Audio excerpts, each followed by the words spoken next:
Hello everyone, welcome back to another episode of r/slash Tales from Tech Support. In today's episode, Tech Support in the Swamp, Tales from the River, an adventure to infinity and beyond. You are no longer allowed to reach out to IT. Before we get started, make sure to subscribe so you will never miss a video. So let's get started. Tech Support in the Swamp, Tales from the River, an adventure. Hi TFTS. In the comments section of my last tale u/Seuss_r asked if I could share any tales from somewhere more dangerous. The most dangerous place I've ever worked is South Sudan, and I was there for a year, so that's where more of my stories on TFTS took place. This story includes 2 short tech support tales and an adventure. It's totally true, as well as I can remember, although the exact sequence of events might be a little different, and I've done my best to make the other players anonymous. There weren't so many of us working in the swamp, so it's hard to recount things exactly as they happened without giving away a lot of identifying information. I'd been in South Sudan for about 6 months when we got the boat. I was managing logistics for a medium-sized NGO, with operations on both sides of the Nile falling into my remit. We had one very large base on the west side, shared with a whole bunch of other organizations, and a much smaller base on the east side. When I first arrived, the west base was in the middle of an ad hoc settlement of tens of thousands of people who had been displaced by fighting. Resources were extremely scarce, you couldn't buy even basic wooden furniture, beer, or vegetables. The east base was in a much more developed town, complete with restaurants, mechanic shops, a hospital, even a bank and some hotels, but our project there was far smaller, reaching only a few thousand people. We'd been moving between the 2 sites by helicopter, provided by the United Nations Air Transport Service, UNHAS. That's an expensive way to travel, and a surprisingly slow one. The helicopter sometimes ran direct between the bases, but more often it would go south to the capital on a Friday, and north again to the other side of the river after the weekend. One of our donors was providing a speedboat to take us from one side of the river to the other, and to increase our reach to the small island settlements that dotted the area. We would share it with all agencies in the area, for a small fuel donation. And it had finally arrived. We'd hired a local guy to drive the boat. He seemed to be pretty well known among the other drivers, and the fact that his shelter was set up right beside the port, a small cove in the bank of the Nile sheltered by some tall plants, seemed to back up his river credentials. He didn't speak a single word of English, and the whole time I was there I never really picked up much of the local languages. But I had colleagues who could translate. Manager, hey Urchin Joe, now that we have the boat, let's go down the river to check out some of the islands this weekend, see what's going on, what people need. And let's get lunch in town. Urchin Joe, it's 5 p.m. Friday, it might be too late for me to arrange staff to get the boat set up, but I can ask. What time do you want to set off? Manager, oh, we won't need staff, just make sure one of the drivers is free. We'll set off at 9 tomorrow. I'm not super happy about that. Our trial runs, getting the car loaded with the kit for the boat, transferring it over at the port, getting everyone on board and getting the engine started took about 3 hours. It would be useless in an evacuation. So I either need to give up a few hours of Friday night to get things prepared, wake up at 6 on Saturday, or more likely a bit of both. I was around packing life jackets and spare parts kits, and a couple of spare jerrycans of petrol, and head to bed. Next morning we get down to the port and load up the boat. Our great security measure is to keep the fuel tank separate to the rest of the boat. The driver, connects it all up, fills the tank, and turns the ignition. There's some off-white smoke and a spluttering noise, and not much else. We all stare for a minute. He tries again, then looks at me with incredible disappointment, dips a finger in the fuel, brings it to his nose, and shakes his head. I've brought diesel to a petrol engine. I was very tired and probably a little drunk, okay? We do have spare, and it's easy enough to drain everything. 15 or 30 minutes later we're good to go. Driver turns the key again. Literally nothing happens this time. Our passengers become restless. Dollar manager stats chatting to some people waiting in the river, learns a local song, occasionally shakes her head at me. Dollar driver dismantles the fuel tank and connections a few times, and finally I get a moment of redemption. There's an arrow on the bulb in the fuel line, it's definitely pointing the wrong way. I gesture wildly at it, dollar driver takes my meaning, swaps it, and we're away. Some time passes. We visit a couple of villages, learn that the cattle are dying, meet a kid who has made a motorized toy boat using an old can of vegetable oil and a battery. We take some photos, it's genuinely very beautiful on the river, and it's teeming with life. Mostly brightly colored birds, but also snakes, cows, and crocodiles. The biggest are around 4 meters long. After a while we head for town on the east bank. Their port is much bigger, but it's dwarfed by the 4 barges moored alongside today. Together they move 1,200 metric tons of food downstream into the worst conflict-affected areas of the country. In charge of the barges is Dollar Marcus. He's a Southern African ex-mercenary, and looks exactly like you're probably imagining. About 6 feet tall and slightly broader, bald head, Hawaiian shirt, booming voice. Dollar Marcus, HEY Dollar Urchin Joe, is that your new boat? These are mine. Dollar Urchin Joe, hey dude, it's not a competition, but, I guess you win. When are you heading off? Dollar Marcus, tomorrow, but it's really bad down there at the moment. Dollar Urchin Joe, yeah? What's going on? I don't get the security briefing from outside my area. Dollar Marcus, well, put it this way, last time I went down river, I got stopped at a checkpoint on the first day. It's not official, it's just some local guys with guns. One of them says to me, give me enough food to fill my pickup. I say to him, this is for starving people down river. He points his gun at me, and says, don't make me tell you again. I said, take what you need. Dollar Urchin Joe, oh man, that's rough.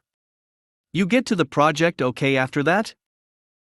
Dollar Marcus, no way. Those guys had satellite phones, so they called ahead. Every few hours I got stopped.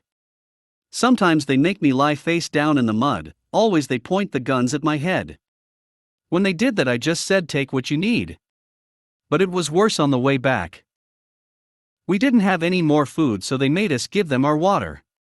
We had to drink from the river for 2 days. And they took my shirt and my trousers too.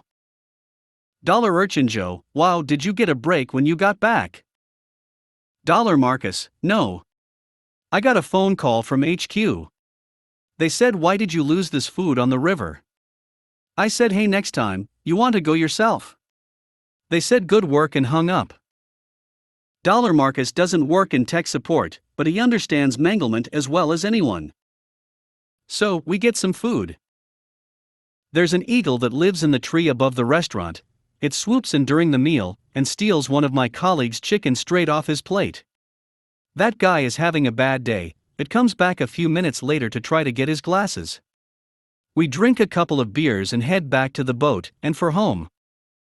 99% of the way home there's another boat sitting in the middle of the river. It's belching out white smoke and not moving anywhere. My colleague, he's pretty sure it's a ruse, but then, he was just attacked by an eagle a few minutes ago, so maybe he's attuned a bit too highly to danger right now. I tell Dollar Driver to pull past the boat by about 50 meters and wait. Through a translator, I asked him if he recognized the boat and the people in it. He nods.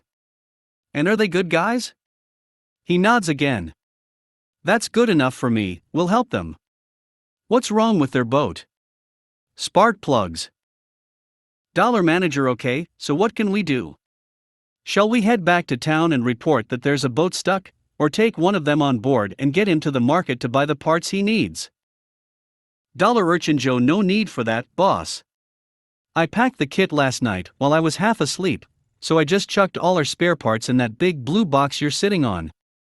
There's 10 spark plugs in there. We swung back around and gave them a couple of spark plugs. It was hard to get spare parts from the capital, but at the same time it was much more important to have goodwill of the people around us. Especially 'cause next time we might be the ones who got stuck and need help from them. to infinity and beyond. Hello everyone, long-time lurker here, but the recent tale involving mass emails and the resulting ticket chaos has inspired me to share my own, very similar story from a while back. I work for a mid-sized company of roughly 1,300 employees. Although I've since transferred to another department, at the time I was working internal IT, meaning tech support for the company's own employees. Apart from myself and my team, there are only two actors in the story: a single user, who I will call Buzz Lightyear, and a shiny, new ticket system in desperate need of some fine-tuning. Our tale begins on Monday morning.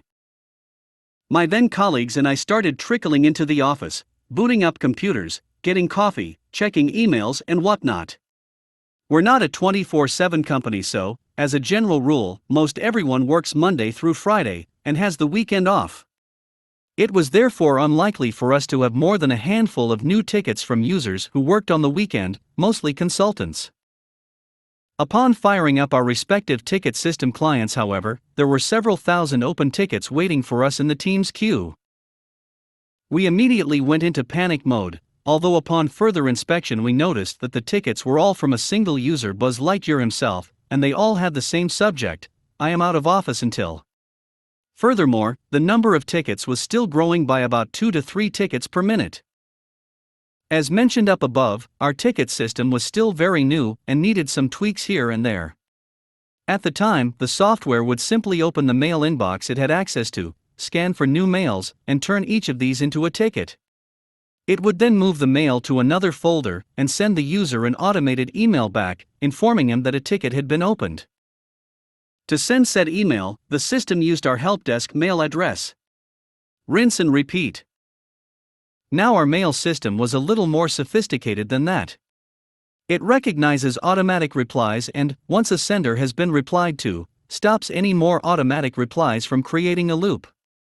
We were therefore initially baffled as to why Buzz Lightyear kept sending an obviously automatic reply and our ticket system kept opening a ticket for him, thus creating an infinite loop. We were also curious about what started the loop. It took some investigation, not to mention scrolling through thousands of open tickets, but we found the first ticket from Buzz. It was his automatic reply to an email from our helpdesk mail address informing everyone about maintenance work over the weekend. And yes, this is the same mail address that sends out the info on tickets. Seeing as Buzz Lightyear was obviously out of office, and we had about 5,000 tickets to prove it at that point, we could not contact him. So with all the clues gathered, we deliberated and came to the following conclusion: our mail system was quite sophisticated, but Buzz was, unfortunately, not. Buzz does not know about automatic replies or refuses to acknowledge them. Upon logging into his mailbox as an admin, we discovered that Buzz Lightyear is an upstanding citizen and follows all the mail rules, especially, of which he had dozens.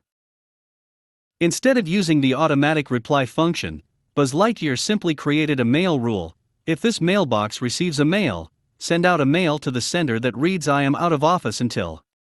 Using a mail rule circumvented the mail system ever knowing that this was indeed an automatic reply. Heck, it even circumvented the mail system knowing it was a reply at all, which means it didn't even prepend to the subject line. So when Buzz Lightyear clocked out sometime the previous week, he activated his mail rule and went on a vacation. Our helpdesk sent out an email late Friday evening informing everyone, including Buzz Lightyear, about maintenance work. To which Buzz replied that he's out of office. The ticket system then made a new ticket for him and informed him about it. To which Buzz Lightyear replied, "I am out of office. Rinse and repeat." Seeing as this whole thing began Friday evening and none of us were there until Monday, this went on 2 to 3 times per minute over the entire weekend. The ticket system generated new tickets for Buzz, and, because the mail system didn't know it was actually a reply, Buzz would always send an entirely new email to the helpdesk inbox. The fix was simple: we logged into the helpdesk mailbox and simply waited for Buzz Lightyear's mail. Then, before the ticket system did its check, we deleted the mail, and so broke the infinite loop. I then spent the better part of my morning mass resolving the thousands upon thousands of open tickets. Naturally, I could only select about 50 at a time due to the revolutionary way the browser-based ticket client had been configured. Sadly, our bosses didn't really see the need to make the ticket system just a little bit smarter to avoid this in the future. This happened twice more before any changes were made, though those instances happened during the week and were resolved much quicker with a lot less tickets. Hope you enjoyed my first story here. Take care and stay safe, everyone. You are no longer allowed to reach out to IT. I worked on service desk not too long ago, and we had a frequent flyer always asking for help. It was always the simplest things: password reset after an hour of already resetting it, mouse isn't plugged in, that type of stuff. This was the last time he was allowed to come to SD for help. The user was an entry-level employee straight from college. It's because of him that I don't assume younger people know technology. Dang, did I just say younger people? User walks into service desk. Hey, my PC is showing a black screen. Can you come help? Me, immediately annoyed by the presence of this user asterisk, looking at user and side glancing at colleague. Hey there. Is it turned on? User, I don't know. Me, did you move the mouse to see if it was asleep? User, yes. Me, sounds like it's just turned off. Go make sure it's plugged in and press the power button and come back if it still isn't working. User leaves and comes back 5 minutes later, it's still not working. I get up. He leads me to his desk. I'm kind of annoyed. While he was away, I tried to ping his workstation and it wasn't connected. It was off. I'm 3 desks down and see the power light isn't on.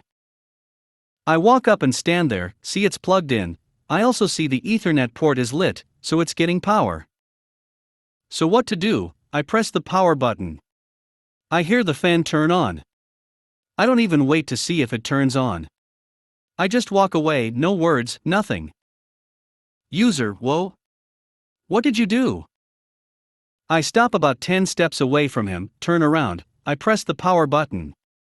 Next time I ask you to do the simple thing, please listen. User's colleagues who overheard me said various things like damn, he told you, or you should have listened, or just laughter. User's manager who happened to be passing me, wait, did he just come ask you for help? I told him to just turn it on. Me, yep. That's all it was.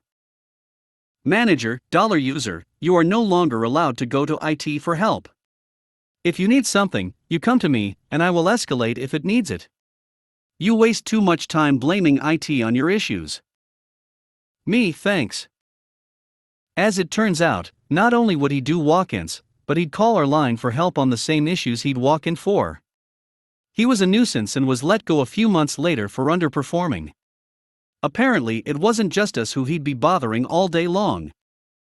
Asterisk also, I know I was pretty short with him. But that's just me TBH. If I may, I was really good at fixing issues, and was always one of the top techs each month. But my customer service wasn't always great. My previous life in hospitality ruined me, so I can rarely deal with people with a smile on my face. Thankfully, I'm now in a job that I don't have to please people all day long, and now I get to be in a more proactive role away from the business.